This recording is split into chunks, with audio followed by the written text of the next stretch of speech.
यतः सर्वाणि भूतानि प्रतिभान्ति स्थितानि च यत्रैवोपशमं यान्ति तस्मै सत्यात्मने नमः। ज्ञाता ज्ञानं तथा ज्ञेयं द्रष्टा दर्शनदृश्यः कर्ता हेतुः क्रिया यस्मात् तस्मै ज्ञात्यात्मने नमः। स्फुरन्ति सीकरा यस्मात् आनन्दसाम्बरे वनौ सर्वेषां जीवनं तस्मै ब्रह्मानन्दात्मने नमः। ब्रह्मानन्दात्मने नमः। ओम। वेदोदधिं समुन्मथ्य ज्ञानरत्नं समुद्धृतं येन तस्मै वसिष्ठाय गुरुणां गुरवे नमः। वशिष्ठ जी भगवान की जय।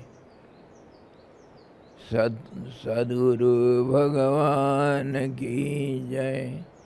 सच्चिदानंद भगवान की जय। शब्द ब्रह्म की जय। सरस्वती महारानी की जय। योग वशिष्ठ जी भगवान की जय।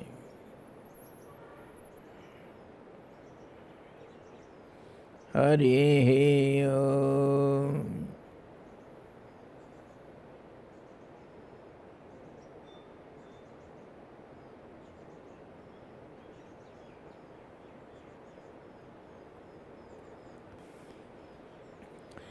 योग वशिष्ठ निर्वाण प्रकरण पूर्वार्ध का 128वां अध्याय हम अवलोकन कर रहे हैं,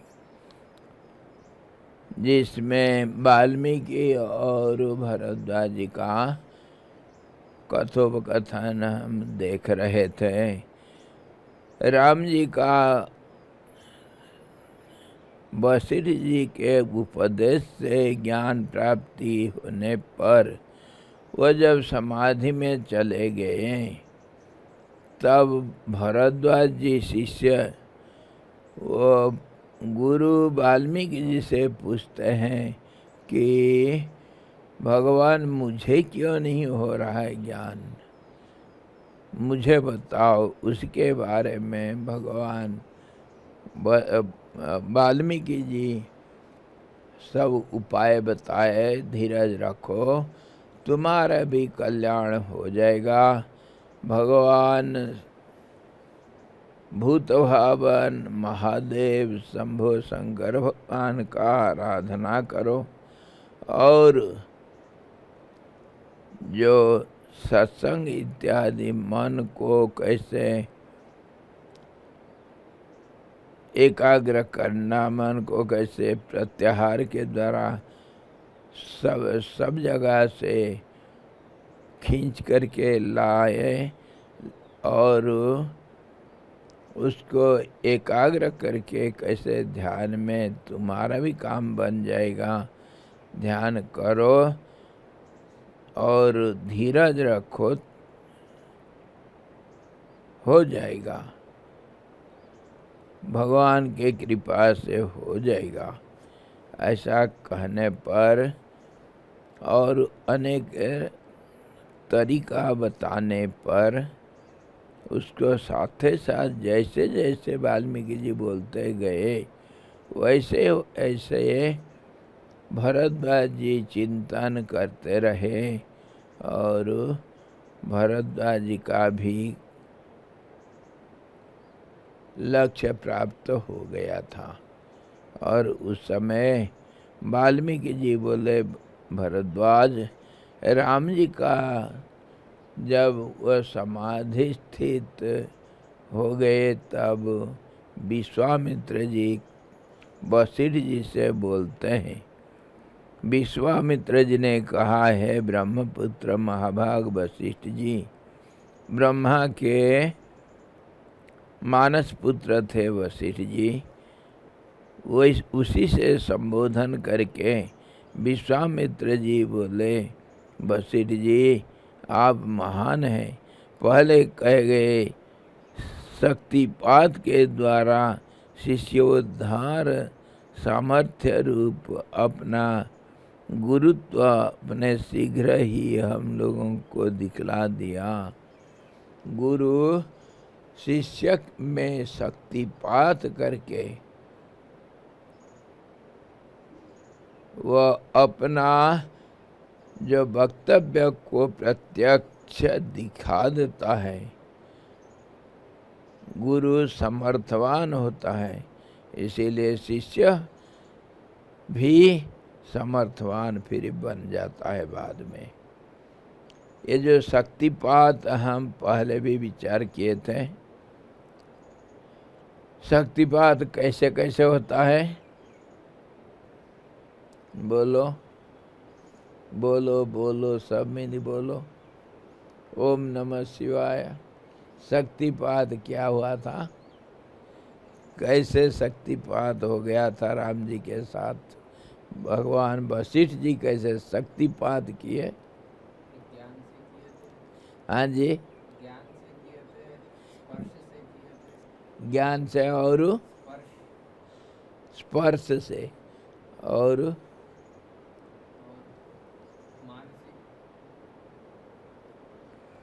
शक्तिपात का हम उस समय विचार किए थे। शक्तिपात ऐसा होता है कि शिष्य में जो शक्ति नहीं है उस शक्ति को जागरण करना, जो ताकत नहीं है वो ताकत को दिखा देना, हासिल करवा देना शिष्य में, इसको कहते हैं शक्तिपात। और इसका तरीका अलग अलग होता है, गुरु लोग अलग अलग ढंग से करते हैं। आपका जो ज्ञान देते हैं शिष्य को, उसको अगर आप पूर्ण रूप से समझाने में उसके शिष्य के दिल में, उसके मन में, बुद्धि में बैठा देने के लिए अगर आपका सामर्थ्य है, तब उसी को शक्तिपात कहते हैं। जो ज्ञान दे रहे हैं वो शिष्य समझ नहीं पाता है। जैसे छोटे बच्चों को 2 धन 2 बराबर 4 होता है, इसको LKG में टीचर लोग समझाते हैं बच्चों को समझ में नहीं आता है। छोटे बच्चे वो कुछ नहीं जानते, पहले स्कूल में आए, वो क्या जानेंगे 2 धन क्या होता है? वो तो जानते हैं धन मतलब रुपया, 2 धन 2 कैसे होगा?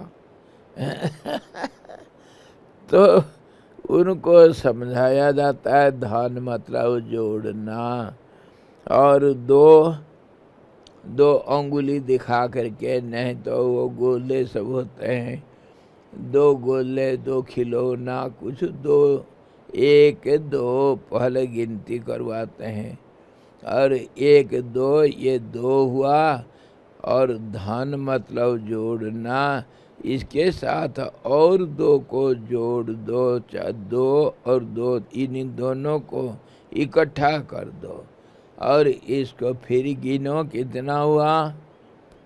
तो बच्चा गिनता है, मैडम 4 हो गया। अच्छा, तो इसी को कहते हैं 2 के साथ 2 को जोड़ोगे तो 4 होता है, और इसको इस ढंग से लिखा जाता है।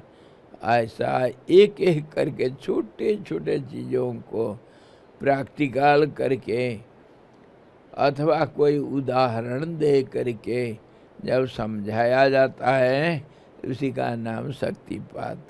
जो गुरु जी जानता है उसको शिष्य के अंदर उसका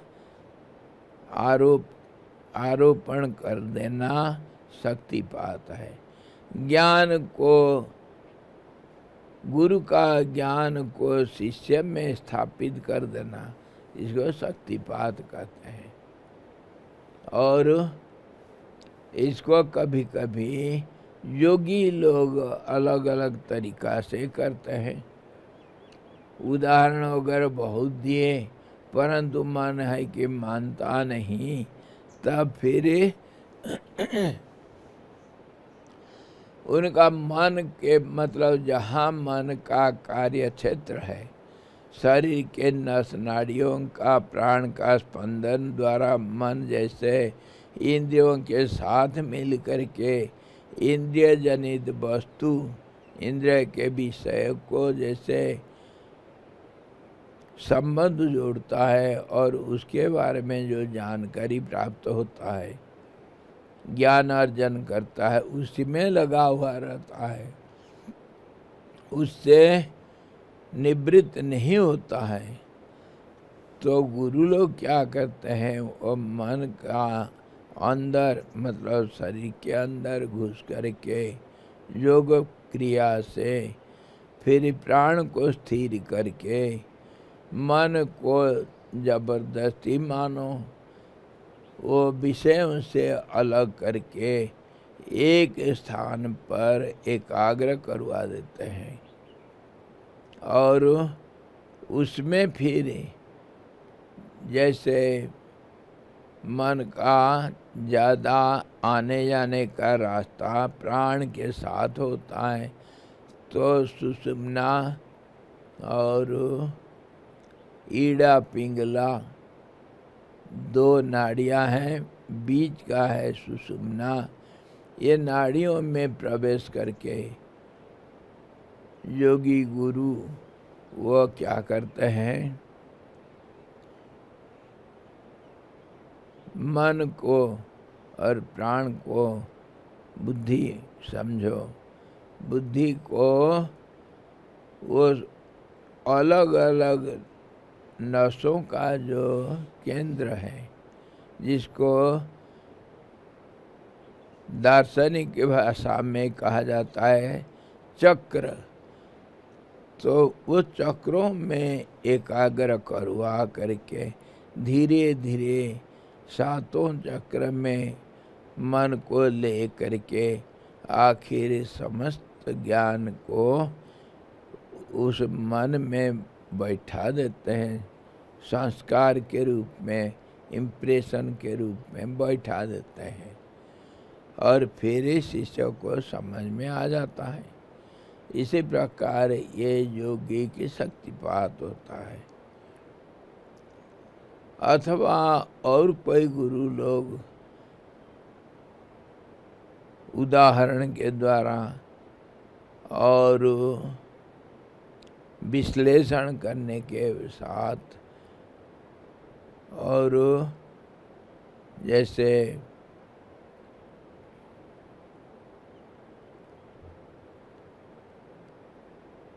दूसरे प्रक्रिया से, दूसरे प्रक्रिया ये सब कभी मणि मंत्र औषध और अनेक तरीका है सब मन को एकाग्र करवाने का। उस समय आप लोग याद रखे होंगे, हम साबर मंत्र का चर्चा किए थे।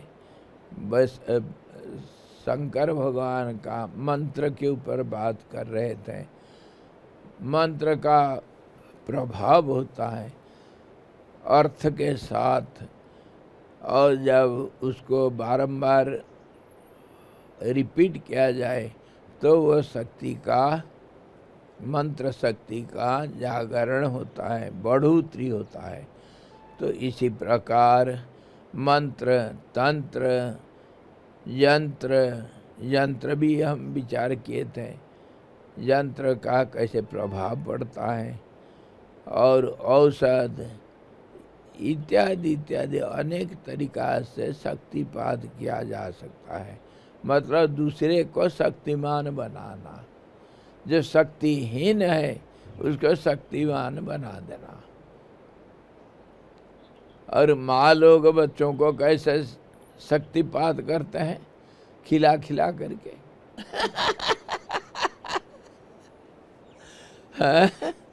बच्चों को खिला पिला करके बलवान बनाते हैं,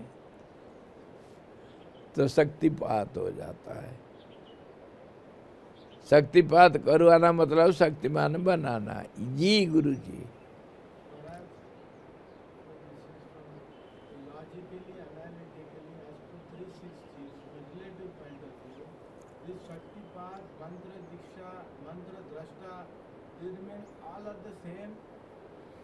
हाँ, मंत्र दीक्षा देना मतलब मंत्र में शक्ति है। मंत्र में शक्ति कैसे? वो जो शब्दों का योजना किया गया मंत्र रूप में, उसे विशेष अर्थ के साथ अर्थ को बारंबार मनन करने से वो मन में बढ़ जाता है, तो वह शक्ति है।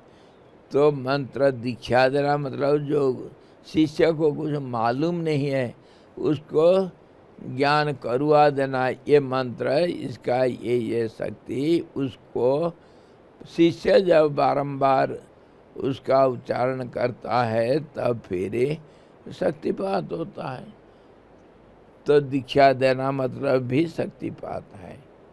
इसीलिए कहा गया गुरु के पास अवश्य जाना चाहिए। जो जानकारी हमको नहीं है वो जानकारी हमको मिल जाता है। गुरु के पास जाकर के गुरु को सुनना ही शक्तिपात का तरीका। अगर मूल में चला जाए तो गुरु का उपदेश सुनना ही शक्तिपात का प्रक्रिया है। बस शक्तिमान बनना, शक्ति ज्ञान एक शक्ति है, इसीलिए ज्ञान का हासिल करना शक्तिपात है। तो वह कहते हैं वशिष्ठ जी को, हे वशिष्ठ जी, आप जो शक्तिपात किए हैं राम जी के अंदर, आपको धन्य कहना। आप उसमें समर्थ हैं। आप भगवान ब्रह्मा का मानस पुत्र हैं होने के कारण आप सारे शक्ति से समन्वित हैं।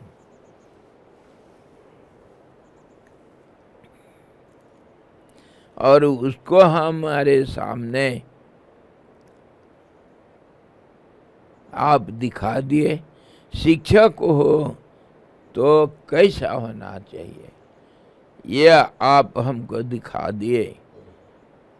अपना शरीर छोड़कर श्री राम जी के शरीर में प्रविष्ट होकर मैंने कुंडलिनी का संचार आदि तो किया है नहीं,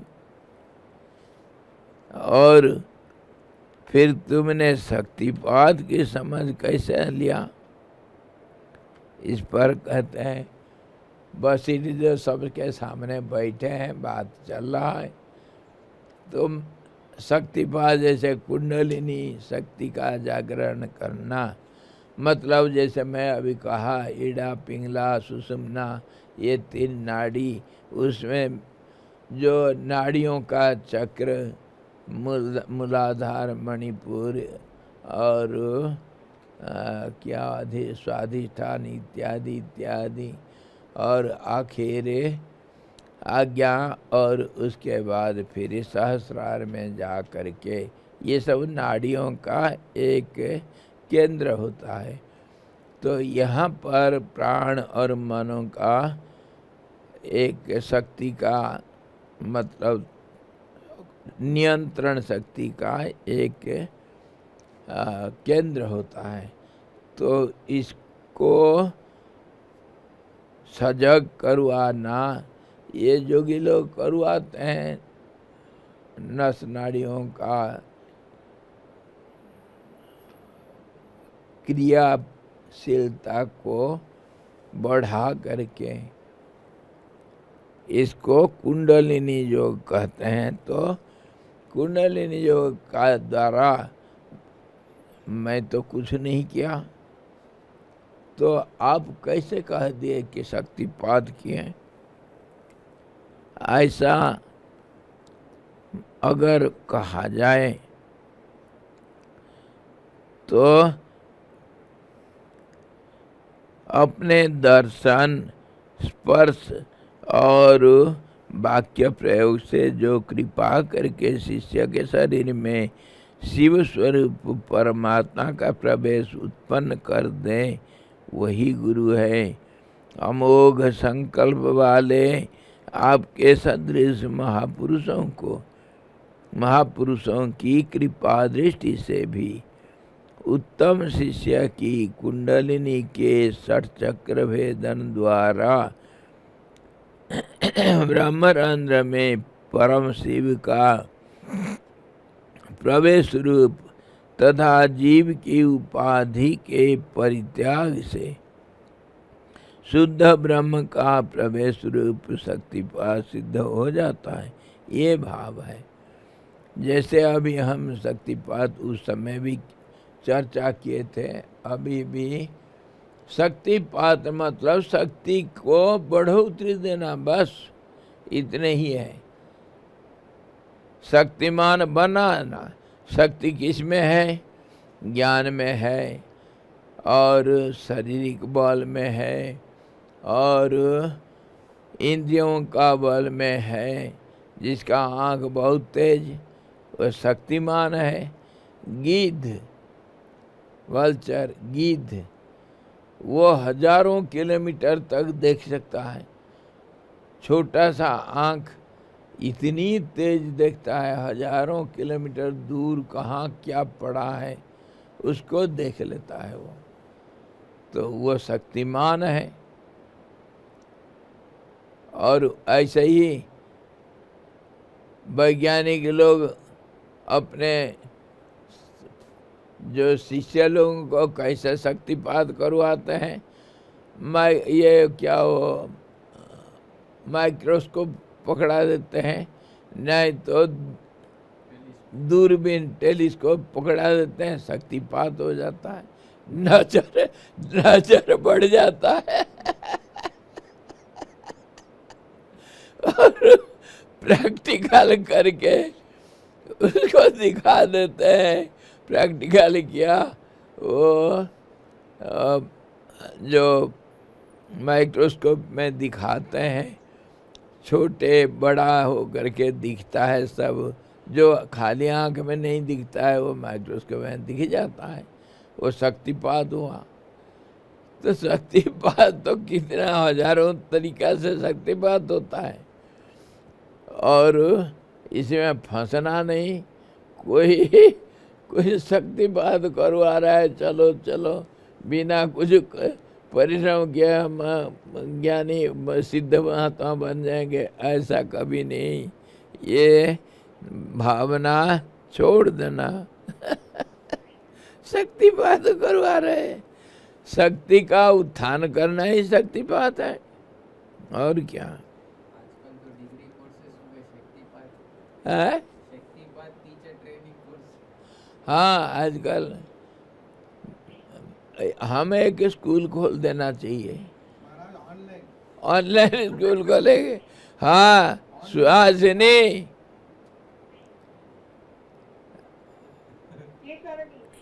अरे हम एक कॉलेज खोल रहे हैं, इधर एक शक्तिपात केंद्र कर रहे हैं, तुम प्रचार प्रसार करो, 2 पैसा मिलेगा। तुमको कमीशन दे देंगे, चलो।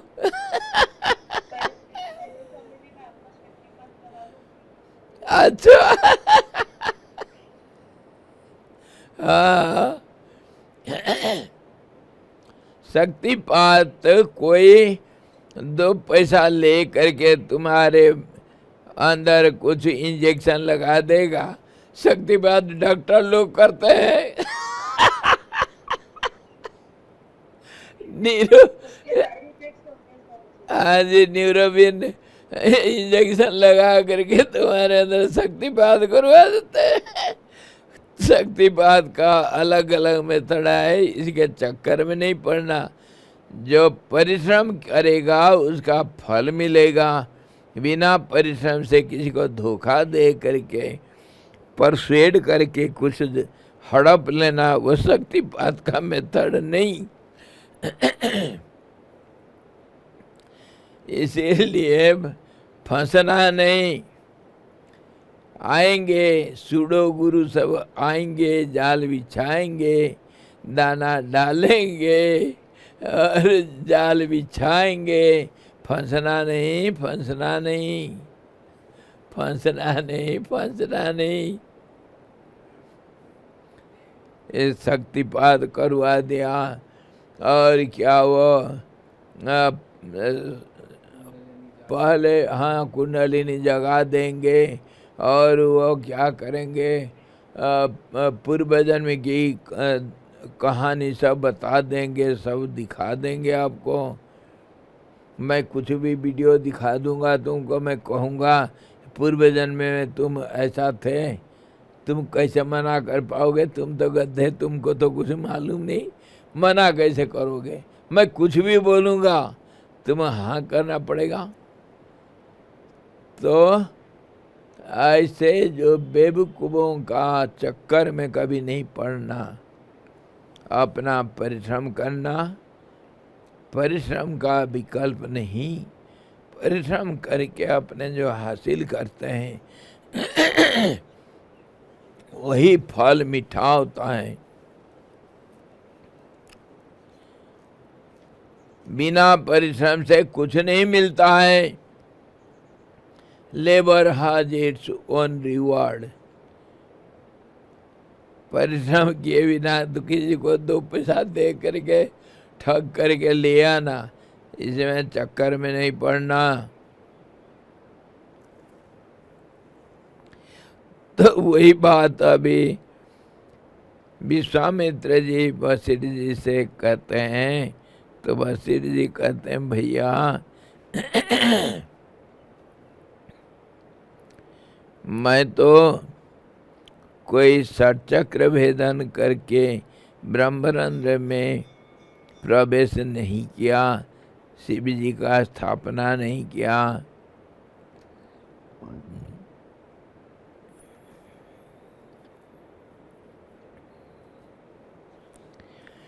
इसलिए तुम कैसे कहे? मतलब ये है कि राम जी अपने मन को एकाग्र करके, वो तो खैर भगवान का अवतार होने से अपने आप उनके अंदर शक्ति है। जैसे मान लो सिर्फ सोया हुआ बच्चे को उठा देना, ढका हुआ मुंह को खोल देना, यही शक्तिपात समझो। और वशिष्ठ जी इसमें माहिर हैं, क्योंकि वो खुद ज्ञान का भंडार हैं। श्री रामचंद्र जी ने अच्छे शिष्य हैं, यह दर्शाते हुए बोलते हैं विश्वामित्र जी कि आपके शिष्य श्री रामचंद्र जी भी विशुद्ध आत्मा और स्वयं विरक्त थे, केवल आत्मा में विश्रांति चाह रहे थे। सो आपके संवाद से परम पद को प्राप्त हो गए। वो तो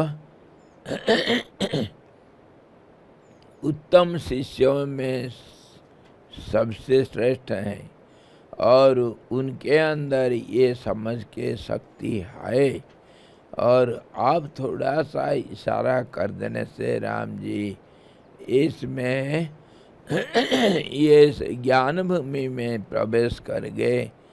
ये वास्तविक बड़ा प्रशंसा के योग्य हैं। गुरुवाक्य श्रवण से होने वाले बोध में शिष्य की बुद्धि ही कारण है। गुरु का बात का श्रवण करना और उसको समझ करके अनुभव में ले लेना, ये तो शिष्यों के ऊपर निर्भर करता है।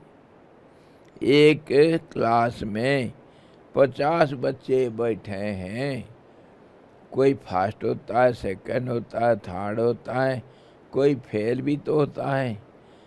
तो शिष्यों का जो उपदेश का, गुरु उपदेश को धारण करने का क्षमता के ऊपर गुरु के महत्व निर्धारण करता है। अगर शिष्य एकाग्र चित्त से गुरु जी का समझाया हुआ चीज़ों को समझता है तो देर नहीं लगता है उसको उस ज्ञान को धारण करने में।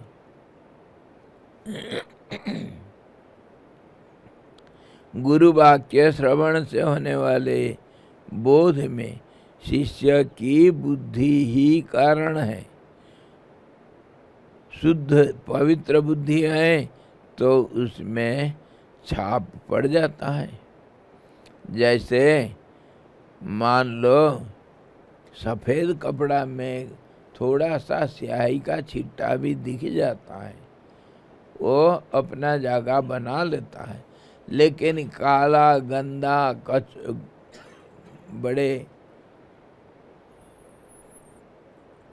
बड़े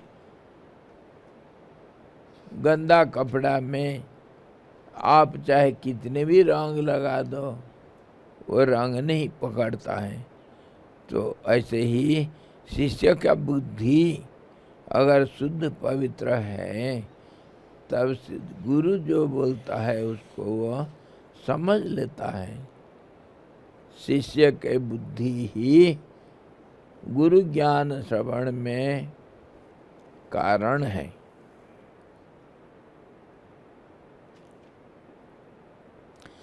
काम, कर्म और वासना रूप तीनों मौलों का यदि परिपाक नहीं हुआ है,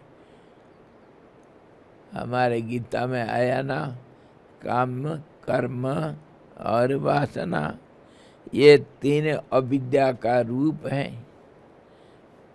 मतलब महामाया, प्रकृति, इसी तीन रूप में काम करती है। कर्म और कामना, वासना और अविद्या।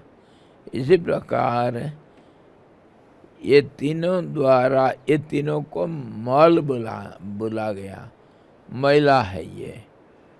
और इसी के कारण परमात्मा ढक जाता है, उसको हम देख नहीं सकते हैं। इसीलिए ये तीनों को जो साफ कर रखा है तो परिपक्व की तरह फिर शिष्य कैसे जान नहीं सकेगा। जिसका मन साफ है, वासना नहीं है और कोई कर्म नहीं करता है, स्थिर हो गया है, अविद्या नहीं समझ है, तो फिर गुरु जो बोलेगा उसको समझ में आ जाता है तुरंत उसी समय।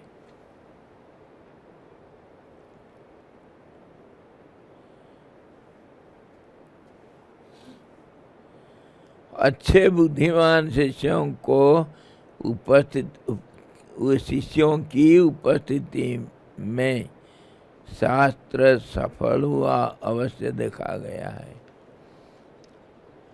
अगर अच्छे विद्यार्थी लोग हैं तो स्कूल का नाम होता है। हाँ, अमुक स्कूल अच्छा नाम किया है। शिष्यों के ऊपर तो है, विद्यार्थियों के ऊपर है स्कूल का नाम।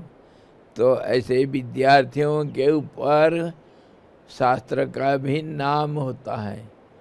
जो शास्त्र जिसने जैसे पढ़ा और उसको प्रचार प्रसार किया तो उसी के ऊपर उसका नाम जैसे बढ़ता है।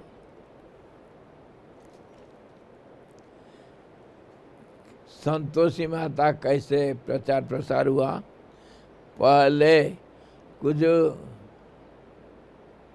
50-60 साल के पहले संतोषी माता नाम से हम कुछ जानते नहीं थे। कोई भगवती का नाम संतोषी है और उसके व्रत उपवास करने से कुछ होता है, इसका कोई जानकारी लोगों को नहीं थी। क्या हुआ, कोई एक किसी के मन में आया और वो शुक्रवार देवी का दिन है ऐसा सोच करके और कुछ नियम कानून बना करके, और कहीं संतोष तो है एक दैवी गुण है, इसलिए संतोषी जरूर एक देवी होगी, क्यों नहीं होगी है। तो ये जो गुणों का एक पर्सनिफाई करने से देवा देवी होते हैं, यही तो हम जानते हैं। हमारे जो देवता देवी ये सब हम पूजा करते हैं, ये प्रकृति का कुछ सूक्ष्म रहस्यों को जो नियंत्रण करते हैं, वो अगर व्यक्त रूप धारण करते हैं, एक रूप को धारण करते हैं, तो उसको हम देवा देवी कहते हैं। देवता देवी इत्यादि सब कितने प्रकार के, और वो जब रूप लेकर के प्रकट हो जाती है, दिखाई देती है, तो उसको हम उस देवी के नाम से फिर उनका स्मरण इत्यादि करते हैं, उपासना करते हैं, ताकि वो शक्ति हमको मिले। तो इसी प्रकार वो कभी संतोषी माता का क्या किया, एक चिट्ठी अपना दोस्त को लिखा पोस्ट कार्ड में, संतोषी माता शुक्रवार को ऐसा जब जो करता है, व्रत करता है और गुड़ चना खाएगा और जो खट्टा नहीं खाएगा, कुछ न कुछ नियम कानून बना दिया, और उसका शाम को ऐसा पूजा आरती करेगा, उसका ये सब जो मनोकामना पूरा हो जाएगा, और जो नहीं करता है उसका नुकसान होता है। ऐसा ऐसा हो गया है, कुछ बोल दो, ऐसा हो गया, ऐसा जो नहीं किया, मजाक उड़ाया, उसका ये नुकसान हुआ। इसीलिए तुम करना चाहिए। और उसमें नीचे लिखता है, तुम अगर ऐसे ही लिख करके 10 व्यक्तियों को नहीं भेजोगे तो तुम पाप का भागीदारी होगे। डरा दिया, एक को 10 बन गया, 10 को 100 बन गया, 100 को 1000 बन गया। अरे इतना जल्दी फैला, सारा भारत में सब संतोषी माता के व्रत करने लगे। जय जय संतोषी माता, जय जय जय। साल 2 साल के अंदर सारे भारत में फैल गया संतोषी माता। हमारे नीलकंठ महादेव प्रचार प्रसार कैसे होता है देखो। नीलकंठ महादेव कहाँ है? हाँ, स्वर्गाश्रम के ऊपर, ऋषिकेश मुनि की रेती स्वर्गाश्रम के ऊपर जो पहाड़ है उसके ऊपर नीलकंठ महादेव का मंदिर है। आज सारा भारत में सब जानते हैं नीलकंठ महादेव। हम जब उस आश्रम में थे, नीलकंठ महादेव के ऊपर कोई चिड़िया लीद डाल टट्टी करने के लिए भी नहीं जाता था। हम जाते थे पहाड़ घूमना, हमारा एक ग्रुप था आश्रम में। तो हम क्या करते थे, रब शनिवार को निकल जाएंगे, अपना ऑफिस काम जितना आश्रम में जो जिम्मेदारी है उसको निभा करके रविवार को छुट्टी, चलो भाई।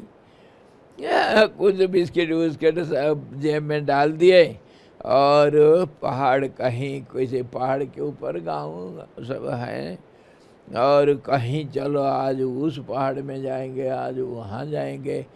बस जा कर के घूम करके रविवार को रात को रह के सोमवार फटाफट जल्दी सुबह आ करके रविवार दिन भर घूमते थे।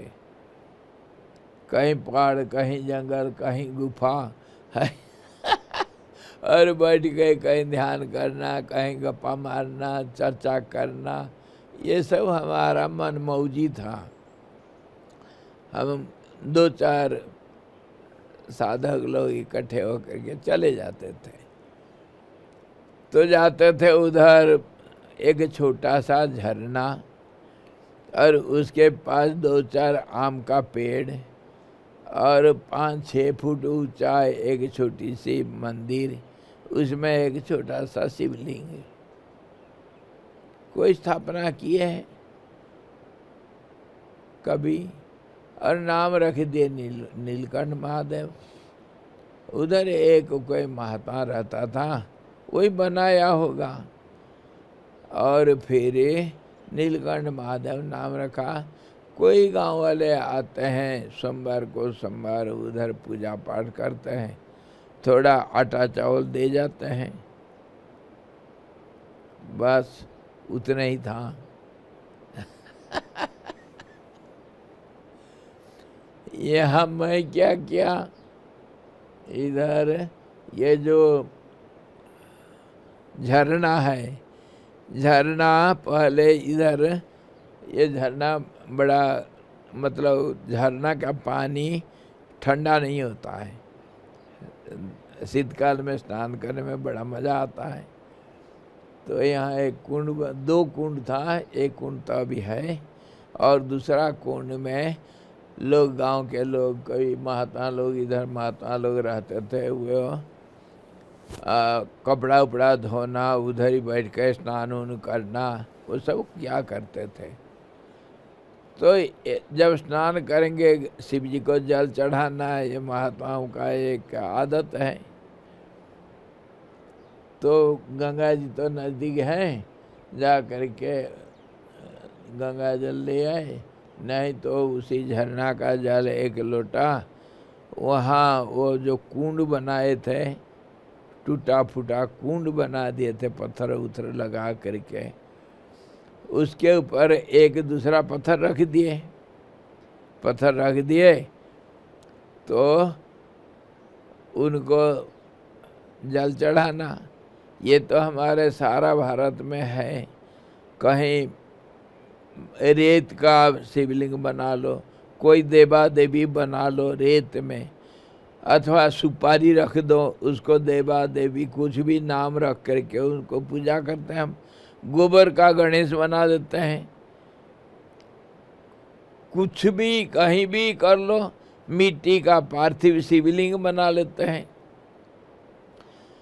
एक प्रतीक को हम भगवान मान के पूजा करना, एक आधार चाहिए हमको। तो ऐसे ही गंगा जी का सब कंकर शंकर है, नर्मदा का सब कंकर नर्मदेश्वर है, पूजा करते हैं। गंडकी का सारे पत्थर विष्णु शालिग्राम है, एक मान्यता है, और उसको मानने में हमारा नुकसान नहीं, फायदा है, इसलिए मान लेना चाहिए। तो ये पत्थर रख करके पूजा करते थे। फिर कोई आया, थोड़ा सीमेंट लगा करके एक जलहरी बना दिया। अरे शिव जी इधर उधर लुढ़क रहे, इनको थोड़ा ठीक कर दो।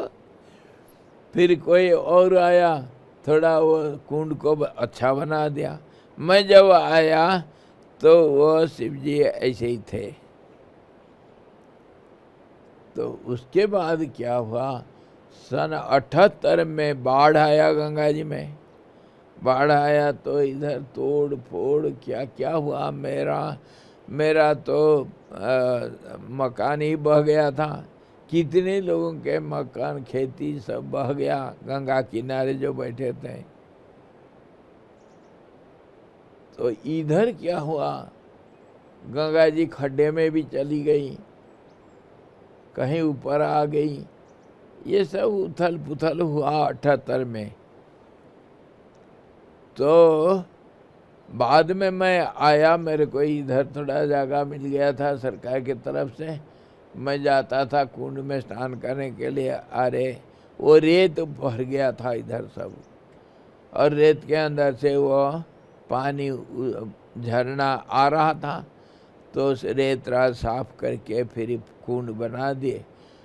तो फिर मैंने सोचा चलो कुंड को थोड़ा अच्छा बना दो। अच्छा बना दिए शिव जी का। अरे ये शिव जी का तो कुछ नहीं बिगड़ा।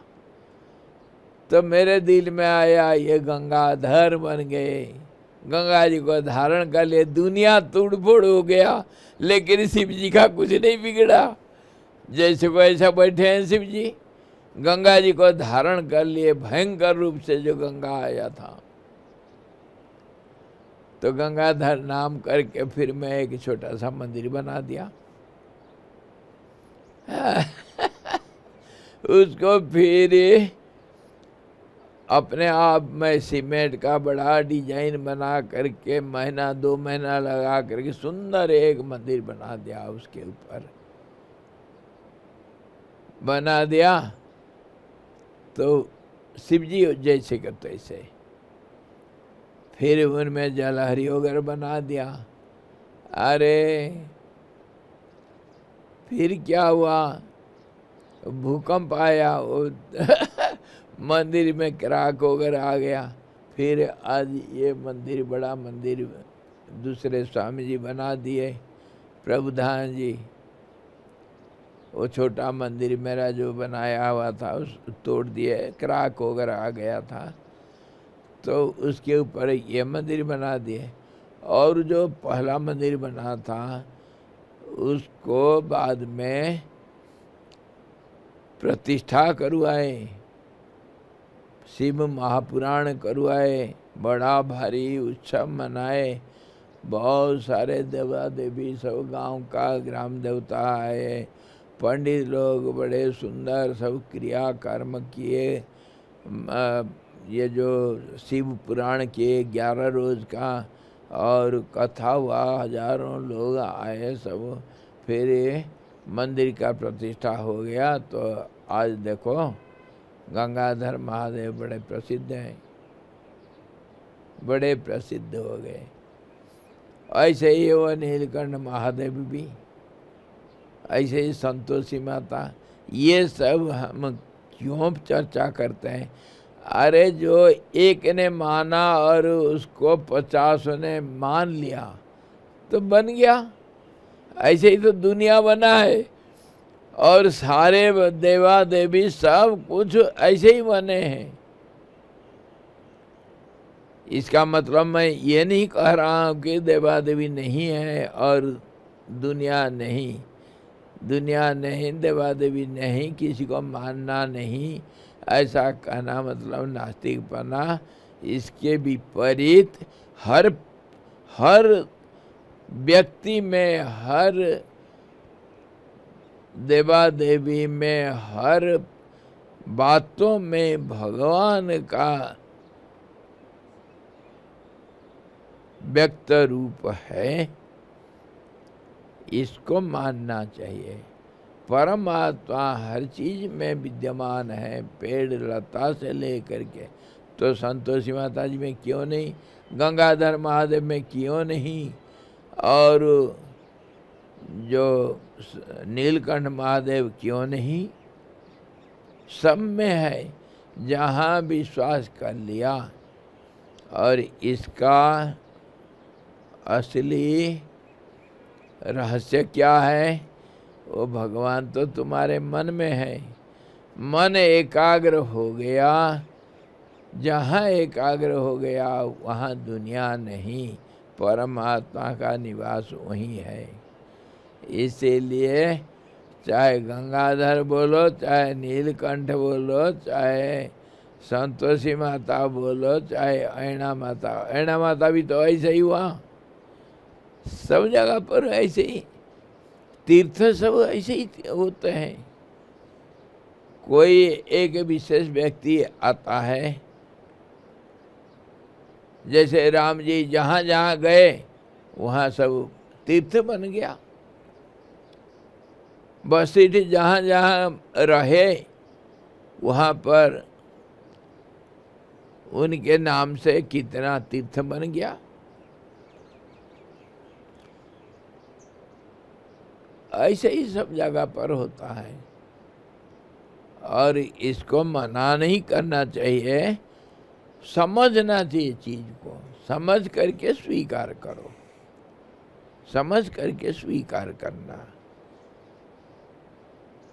हम क्यों ये चीज़ों का विचार करते हैं? ये जो शक्तिपात करना अथवा शिष्य का जो मन का एकाग्रता, उसको हम निर्मल बुद्धि बोलते हैं।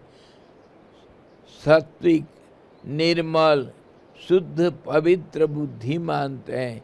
उसमें परमात्मा का निवास होता है। इसी को सार मानो। जिसका मन साफ है वो किसी को भी कुछ भी मान लिया, वहीं पर परमात्मा का प्रकाश दिखता है। इसी को शक्तिपात कहना।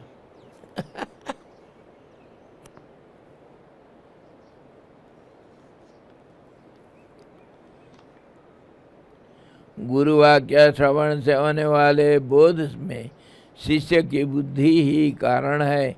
काम, कर्म और वासना रूप तीनों मलों का यदि परिपाक नहीं हुआ है तो परिपक्व की तरह फिर शिष्य कैसे जान सकता है? अच्छे बुद्धिमान शिष्यों की उपस्थिति में शास्त्र सफल हुआ। अवश्य देखा गया है शिष्य लोगों का शुद्ध पवित्र बुद्धि में जब शास्त्रों का वाक्य का विकास हुआ, ज्ञान का उदय हुआ, तब शास्त्रों का प्रचार प्रसार शिष्यों के द्वारा ऐसे ही होता है। यह ज्ञान ही गुरु और शिष्य का प्रत्यक्ष प्रयोजन है। क्योंकि यदि गुरु और शिष्य दोनों योग्य होंगे तो इस तरह के कैवल्य रूपी सब पुरुषार्थों के भी वे भाजन अवश्य होंगे ही। गुरु का दक्षता शिष्य के ऊपर है और शिष्य का जो सफलता गुरु के ऊपर है। एक दूसरे से जुड़े हुए रहते हैं। गुरु का तरीका, तौर तरीका कैसे वह समझाया और शिष्य का जो मन की शुद्धता वो कैसे गुरु भक्ति द्वारा गुरु का वाक्य को श्रवण मनन किया और अनुपालन किया, इसी के ऊपर शास्त्र का भी नाम यश होता है। यो महाराज वशिष्ठ जी की प्रशंसा करके उपस्थित कर्तव्य बतलाते हैं। वशिष्ठ जी का प्रशंसा किए विश्वामित्र जी। तब फिर बोलते हैं, भगवान हम लोगों के ऊपर दया करके अब आप श्री रामचंद्र जी को समाधि से उठा सकते हैं, क्योंकि आप तो परम पद में कृतकृत्य हो चुके हैं लेकिन हम लोग अभी तक सांसारिक कार्यों में ही फंसे हुए हैं।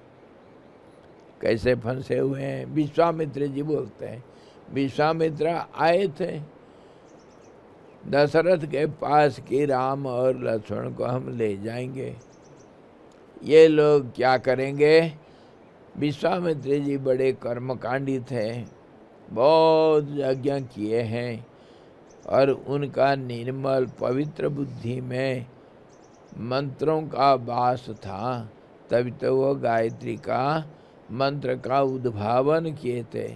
शब्द योजना द्वारा गायत्री का रूप को वह निर्धारण किए थे। बड़े बड़े वैज्ञानिक थे, मनोवैज्ञानिक, बड़े भारी साइंटिस्ट। वो नया सृष्टि रचना कर दिए थे। नया सृष्टि, जैसे चाइना आजकल कर रहा है ना, समुद्र में वो मैला सब डाल डाल के उसको टापू बना देता है। वो टापू में सारे गंदगी ले करके समुद्र में डालते रहता है, वो टापू बन जाता है, ऊंचा बन जाता है और वहाँ पर अपना सैन्य अड्डा लगा देता है। नया नया टापू बना देता है। जैसे भगवान कृष्ण समुद्र का एक टुकड़ा मांग करके द्वारिका बैठा दिए थे। आजकल बॉम्बे में भी ऐसे ही करते रहते हैं सब। नवी बॉम्बे, नवी मुंबई, ऐसे ही तो हुआ है सब। जो दलदल समुद्र का वो सारा मिट्टी में पत्थर डाल डाल करके उसको पक्का बना देते हैं। वहाँ मकान बिल्डिंग सब बड़ा बड़ा बन जाता है। तो विश्वामित्र जी भी ऐसे एक बड़े भारी वैज्ञानिक थे। तो वो आए थे, कर्म कांड में बड़े माहिर थे, बड़े बड़े यज्ञ अनुष्ठान करते थे। यज्ञ करते समय लोभ, क्रोध, मोह, काम इत्यादि को त्यागना चाहिए, तभी सफलता मिलता है। सब आसुरी गुणों को त्याग देना चाहिए। सत्य, दया, इसका आचरण करना चाहिए। जब विश्वामित्र जी ऐसा यज्ञ करते थे, वो जंगल में राक्षस लोग आ करके इनको बहुत परेशान करते थे। तो कितनी बार यज्ञ भंग कर देते थे राक्षस लोग आ करके। तभी विश्वामित्र जी सोचे, मैं तो खुद इनको मारना उचित नहीं, क्योंकि मेरा यज्ञ फिर पूरा नहीं हो पाएगा। इसीलिए मेरे यज्ञ का रक्षा करने के लिए कोई बलवान एक कोई मित्रों का जरूरत पड़ता है। इसीलिए वो दशरथ जी के पास आए थे। राम लक्ष्मण बड़े बलवान हैं, बुद्धिमान हैं, शास्त्रज्ञ हैं, इसीलिए इनको मैं ले जाऊंगा, मेरे यज्ञ का रक्षा ये दोनों करेंगे। इसीलिए वो आए थे दशरथ जी के पास। और राम जी उस समय बड़े उदासीन हो करके, उनका वैराग्य बहुत हो जाने के कारण वो राज उद्यान में बैठ करके अपना एकांत में समय बिता रहे थे। उस समय वाल्मीकि जी, विश्वामित्र जी दशरथ जी के पास पहुँचे थे। तो राम जी को बुलाया गया। वशिष्ठ जी फिर दशरथ जी बोलने के कारण और विश्वामित्र जी वगैरह बोलने से वशिष्ठ जी राम जी को समझा रहे थे। यही बात है योग वशिष्ठ, और कुछ नहीं। तो यहाँ पर वहाँ उपस्थित है विश्वामित्र जी और बड़े बड़े ऋषि मुनि लोग भी बैठे हुए हैं। तो विश्वामित्र जी वशिष्ठ जी को इस प्रकार कह रहे हैं।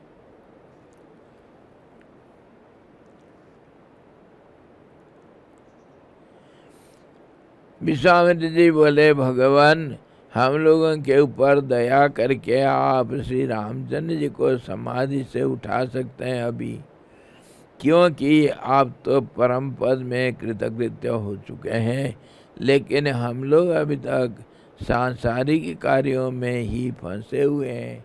अभी भी हम यज्ञ तपस्या ये सब कर रहे हैं, इसके फलस्वरूप कभी ना कभी हमको ज्ञान प्राप्ति होगा, आप उसको हासिल कर चुके हैं, इसलिए हमारे ऊपर दया करो। हमारे जो कर्म कांड यज्ञ इत्यादि हम करते हैं उसका रक्षा के लिए जो हम राम जी को ले जाने के लिए आए थे, राम जी अभी समाधि में चले गए, इसीलिए कृपा करके राम जी को जगा दो। कैसे जगाएंगे? हाथ में हिलाने से नहीं जगेंगे, मन को हिलाना पड़ेगा, मन को विक्षेप करना पड़ेगा, विक्षिप्त करना है, तभी जाकर उठेंगे वो। हे विभो, बड़े कष्ट के साथ जिसके लिए मैंने स्वयं राजा दशरथ से प्रार्थना की है और जिस मतलब से मैं यहाँ आपके पास आया हूँ, उस मेरे निर्विघ्न यज्ञ सिद्धि रूप कार्य का स्मरण करते हुए आप श्री रामचंद्र जी को अब समाधि से उठाने की कृपा कीजिए।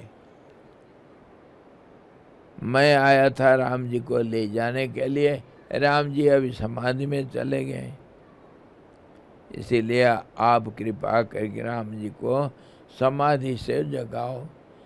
हे मुने, मेरे इस सब कार्य को आप अपने शुद्ध मन से व्यर्थ न बना डालें।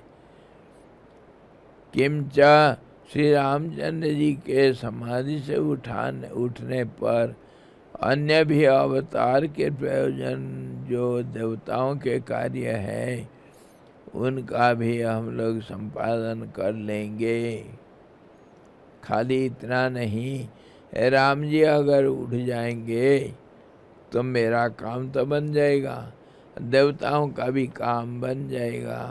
राम जी इसीलिए राम जी अवतार लिए हैं।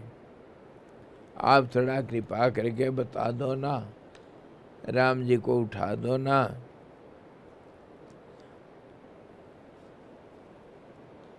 जैसे राम जी भगवान वशिष्ठ जी का बातों को सुन करके समाधि में चले गए, ऐसा ही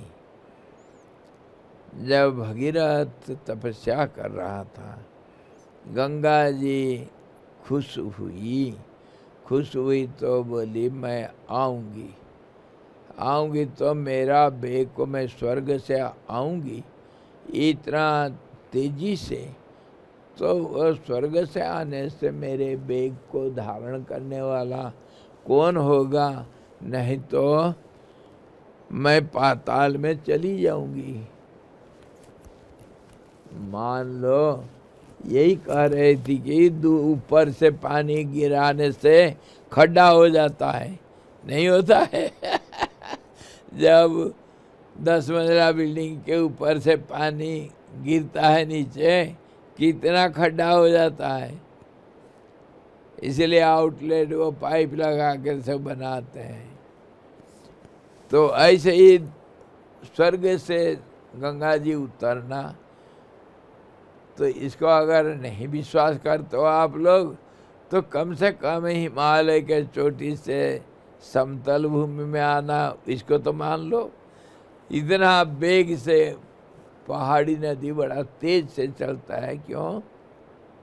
ऊपर से जब नीचे को बहता है तो स्पीड ज़्यादा हो जाता है, इसीलिए खड्डा हो जाता है सब जमीन।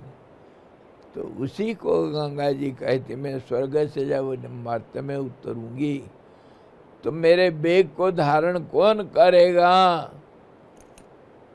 नहीं तो मैं पाताल में चले जाऊंगी, मर्त्य में नहीं रहूंगी, कुछ व्यवस्था करो। तो बस भगीरथ क्या किए, माता जी से पूछे, बोलो माता जी क्या व्यवस्था किया जाए आपका बेग को धारण करने के लिए। तभी गंगा जी बोली कि बेटा देखो, एक ही शिव जी ही मेरा बेग को धारण कर सकते हैं, नहीं तो और कोई नहीं। तो शिव जी को तपस्या करके पहले वर लो शिव जी से, शिव जी अगर अपने सिर में धारण करेंगे अथवा कैसे भी, तभी मैं उतरूंगा और मर्त्य में रहूंगी, नहीं तो मैं तो पाताल में चली जाऊंगी। तो भगीरथ बड़े सुंदर बहुत तपस्या करके, आशुतोष हैं भगवान शिव, जल्दी खुश हो जाते हैं। शिव जी खुश हो गए भगीरथ के तपस्या से। पूछे, बोल बेटा क्या चाहिए तेरे को, क्यों मेरे को बुलाया।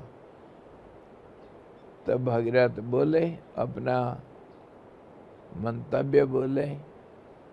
तब फिर भी शिव जी कहे, अच्छा वो गंगा जी को धारण करने के लिए मेरा जरूरत पड़ गया, ठीक है कोई बात नहीं। तो वह जटा को खोल करके भगवान शिव खड़े हो गए, बोले उस गंगा को बोल दे स्वर्ग से आने के लिए। जटा को फैलाए, मतलब ये हिमालय का उस समय उद्भव हुआ। जैसे बड़ा भारी भूकंप हुआ और उसमें गंगा जी ये हिमालय समुद्र गर्भ से ऊपर आए। मतलब जब एक ही मेरू के जैसा था, उसके बाद जैसे ही जटा खोले तो इतने पहाड़। जी मान लो हम अपना कल्पना बोलते हैं तो कोई कुछ कल्पना करना और क्या है। और उस समय जब इतना ऊंचा हिमालय और उसके ऊपर भगवान शिव खड़े हो करके जटा बिछा के, मतलब हिमालय के ये सब रेंज जो है अलग अलग रेंज, ये जटा क्यों भी है। और भगवान शंकर का नाम गिरीश है, पहाड़ों के राजा हैं। गिरीश तो है, तो क्यों नहीं माना जाए कि ये हिमालय शंकर जी के जटा है। विश्वरूप है भगवान शिव, तो उसमें ये हिमालय एक जटा के रूप में।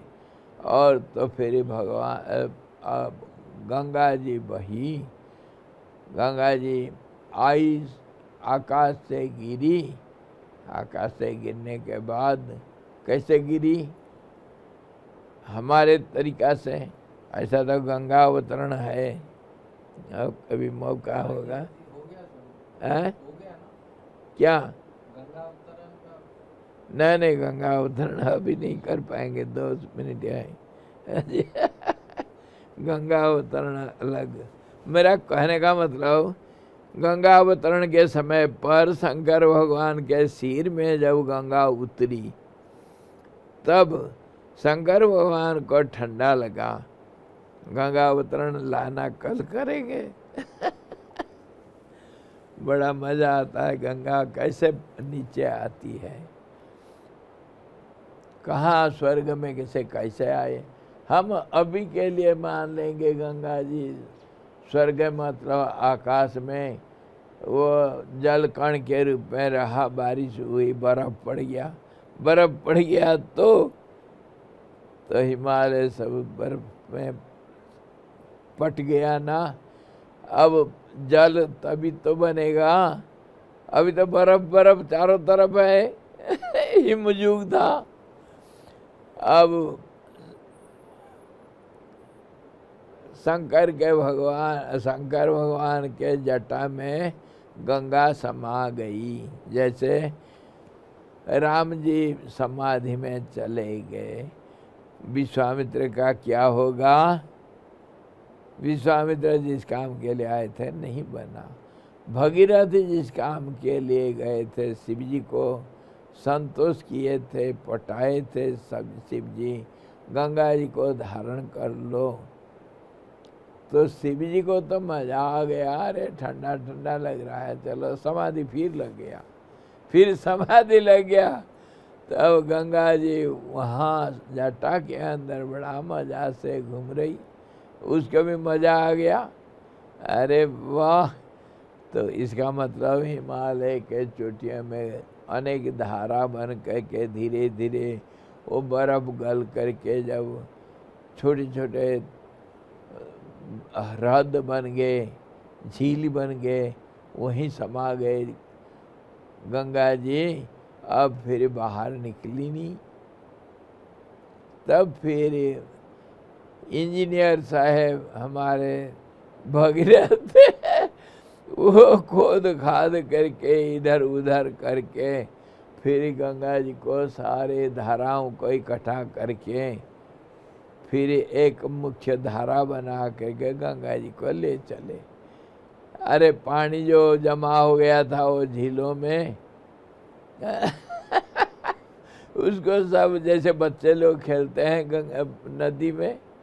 नदी में वो पानी सब इधर उधर करके उसको फिर तालाब बना देते हैं और फिर उसको कहीं से थोड़ा सा छेद कर दिए तो पानी आ गया दूसरे से, ऐसा करके एक मेन धारा करके हमारे गंगा जी आ गया, बच्चे लोग खेलते हैं। ऐसे ही भगवान गंगा जी को धरती के ऊपर उतारे थे, मान लो। ये तो खेल की बात है। हमारे आश्रम के सामने से गए। हाँ बिल्कुल, यहीं से गए। जानवी नाम पड़ा। जन्नू ऋषि तपस्या कर रहे थे, उसी रास्ता में गंगा जी को लेकर के वो धारा को लेकर आए थे। इधर उधर हो गया गंगा जन्नू ऋषि के वो फूल बगीचा वगैरह टूट फूट गया। मेरा जैसे मकान को बहा लिया था गंगा जी तो जन्नू ऋषि बड़ा गुस्सा करके कहे, छोकरी तू इधर आई, तो उसको उठाए, पी लिए वो पानी को पी लिए, खत्म मामला। तो फिर भगीरथ मेरे हाथ जोड़ा, महाराज कृपा करो ये जल चाहिए सिंचाई के लिए, मैं ले जा रहा हूँ नहीं तो लोग प्यासे मरेंगे, अरे दया करो। तो जन्नू ऋषि फिर पेशाब कर दिए जंघा से निकाले तो मान लो ना नहीं तो उल्टी कर दिए। और क्या, ऋषि थे। तो फिर उसी पानी को लेकर के भगीरथ गया। ये गंगा जी की कहानी हमारे व्यंग रूप से, लेकिन कुछ भी एक जलधारा तो है, लेकिन ये साधारण जलधारा नहीं, असाधारण है। क्यों कि चिर प्रवाह कभी खंडित नहीं हुआ और इतने हिमालय के चोटी से सब धारा इकट्ठा होकर के जो भारत का वो जो समतल भूमि को जो सिंचाई कर रही गंगा जमुना, इसका तो मनुष्य लोगों का प्राण धारण करने के लिए, जीवन धारण करने के लिए बड़ा भारी एक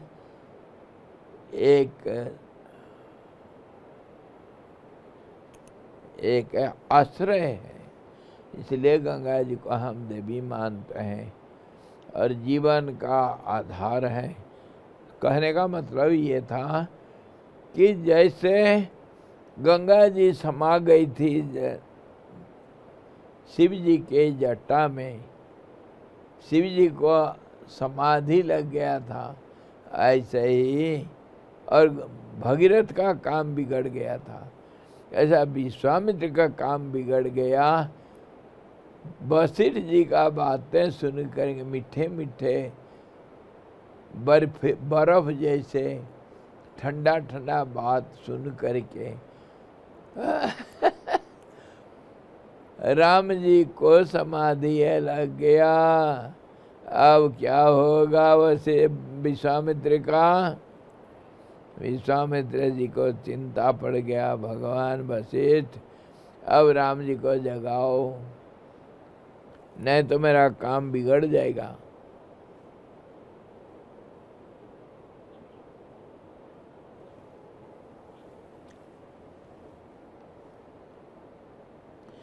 दूसरे कार्यों को दिखलाते हुए स्पष्ट रूप से देव कार्य बतलाते हैं। जब मैं श्री रामचंद्र जी को अपने आश्रम में ले जाऊंगा तब वे राक्षसों का नाश करेंगे और उसके बाद अहल्या को शाप से मुक्त करेंगे। तदनंतर निश्चय करके भगवान शंकर का धनुष तोड़कर जनक दुलारी सीता के साथ अपना विवाह करेंगे। और यह भी निश्चित है कि जमदग्नि के लड़के परशुराम की गति को, परलोक मार्ग को वे नष्ट कर देंगे। ये सब पहले से स्कीम है, ड्रामा क्या क्या होगा है। पहले ड्रामा लेखक जो है शेक्सपियर या हमारे कालिदास जी पहले लिख चुके हैं, वही तो होगा, सबको मालूम है। और वाल्मीकि रामलीला का पूरा प्रकरण वो लिख रखे हैं पहले, ऐसा ऐसा रामलीला होगा करके। वाल्मीकि जी बड़े कवि थे और आदि कवि माना जाते हैं। वो रामलीला का एक नाटक लिखे थे। हमारे काका भूषण जी बोले ना, मैं देखा है ये 13 बार रामलीला हुआ है धरती के ऊपर 13 बार रामलीला हुआ, अलग अलग सब बच्चे सब आ करके राम बन करके खेल किए हैं सब। तो मैं यहाँ पर कम से कम 50 बार रामलीला देख लिया गणेशपुर गांव में, 50 बार। जो पहले पहले राम लक्ष्मण सीता बनते थे वो अभी चले गए, काल के गाल में समा गए मैं काकभूषण इधर बैठ करके देख रहा हूँ कितने अभी बच्चे लोगों का हो रहा है रामलीला। वो छोटे छोटे बच्चे वो रास्ता के किनारे कहीं रामलीला कर रहे हैं। कितने राम लक्ष्मण बन गए। राम लक्ष्मण का जोड़ी में 50 जोड़ी देख चुका हूँ। कोई अभी तक जीवित है, कोई कोई कब से संजीवनीपुरी पहुंच रखे हैं गणेशपुर से संजीवनीपुर चले गए तो इसी प्रकार ये सृष्टि क्रम में ये लीला चलता रहता है भाई। और विश्वामित्र जी भी बड़े वो सब जानते हैं, सर्वज्ञ हैं। वाल्मीकि सब जानकार हैं, इनको सब कुछ आगे का ड्रामा क्या होना है सबको सब कुछ मालूम है। इसी प्रकार वाल्मीकि जी बस क्या विश्वामित्र जी बोलते हैं भाई ये सब आगे का जो कार्यक्रम है ये तो आप भी जानते हैं, हम भी जानते हैं। और राम जी अगर इधर बैठ गए, समाधि में बैठ जाएंगे तो देवताओं का हमारे जो स्कीम बन रखा है, ये रामलीला चलेगा कैसे, आज तो खत्म हो जाएगा, इसीलिए इनको जगाओ।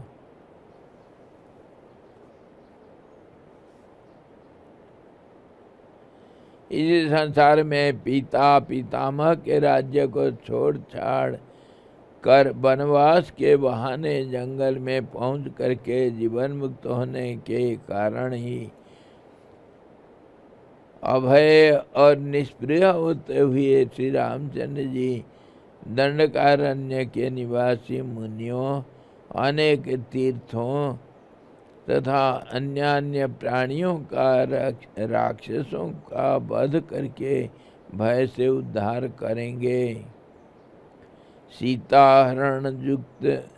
सीताहरण प्रयुक्त हुई दुर्गति के बहाने रावण आदि का वध करके भी इस पृथ्वी के ऊपर स्त्री में आसक्त हुए सभी पुरुषों की कैसे दुर्गति होती है, यह दिखलाएंगे।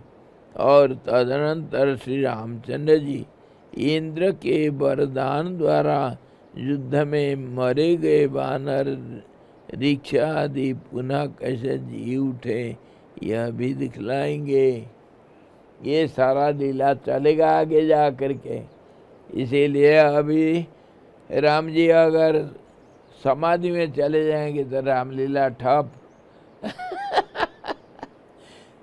समझो हमारे राम जी को थोड़ा सा कॉफ़ी पीने के बाद नींद आ रही थी, वो बैठ गया हमारे राम का पात्र, उसको नींद आ गया, तो डायरेक्टर कह रहे हैं अरे राम जी को उठाओ यार। उनका पार्ट अभी बाकी है, चलो उठा दो।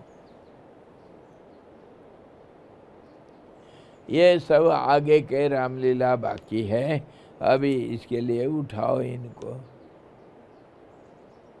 तो फिर चलो कल देखेंगे। उसके बाद अग्नि में प्रवेश द्वारा सीता, सारा बता रहे हैं रामायण। प्रवेश द्वारा सीता की शुद्धि की इच्छा कर रहे भगवान श्री रामचंद्र जी शिष्ट पुरुषों में अपने उत्तम चरित्र की माननीयता दर्शाएंगे। तदनंतर राज्य में अभिषिक्त होकर स्वयं जीवन मुक्त तथा निष्प्रिय होते हुए भी कर्म करने के अधिकारी पुरुषों को कर्मानुष्ठान से ही गति मिलती है, यह दिखलाने के लिए क्रियाकांड में तत्पर होंगे, राजस्वीय यज्ञ करेंगे एवं ज्ञान, उपासना और कर्म दोनों के अधिकारी पुरुषों को ब्रह्मलोक आदि की गति दिखलाने के लिए उपासना और कर्म दोनों का समुच्चय करेंगे। यज्ञ इत्यादि भी करते हैं और पूजा पाठ भी करते हैं, सब कुछ करेंगे। ये सब तभी तो होगा। चलो कल देखेंगे फिर कि आगे भगवान राम जी को कैसे विश्वामित्र जी के प्रार्थना करने से वह वशिष्ठ जी कैसे उनको जगाते हैं, और फिर आगे की, ये तो प्रथम भाग है, अभी द्वितीय भाग है, उसमें भी राम जी फिर थोड़ा बहुत लोक कल्याण के लिए कुछ प्रश्न उत्तर होगा राम जी के द्वारा। हरि ओम पूर्णमदः पूर्णमिदं पूर्णात् पूर्णमुदच्यते पूर्णस्य पूर्णमादाय पूर्णमेवावशिष्यते। ओम शांति शांति शांति। सद्गुरु भगवान की जय। सच्चिदानंद भगवान की जय। शब्द ब्रह्म की जय। सरस्वती महारानी की जय। योग वशिष्ठ जी भगवान की जय।